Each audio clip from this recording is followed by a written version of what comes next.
இன்றே டவுன்லோட் செய்து உங்கள் ஃபேவரட் ஷோக்களை என்ஜாய் பண்ணுங்க. ஹலோ.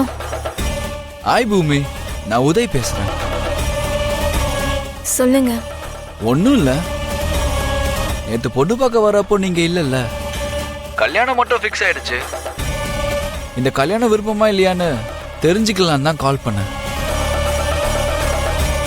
இப்ப அந்த டாபிக் எதுக்குங்க? பக்கத்துல உங்க அப்பா இருக்காருன்னு நீ சொல்ல வெக்கப்படுறியா? இப்போ உங்க வீட்டுக்கு தான் வந்துட்டு இருக்கேன். நம்ம டைரக்டாவே பேசிக்கலாம். 2 பேரும் சேர்ந்து ஷாப்பிங் போலாம். இப்ப வா ஷாப்பிங்கா? வரேன்னு சொல்லுமா, சொல்லேமா. சரி, ஓகே. தேங்க்யூ, நான் வந்துட்டு இருக்கேன். பிடிச்சிருக்குன்னு சொல்லிட்டாளா? ஆல்மோஸ்ட் சொன்ன மாதிரி தான். விருப்பம் இல்லாம என் கூட ஷாப்பிங் வரேன்னு சொல்ல மாட்டாளா?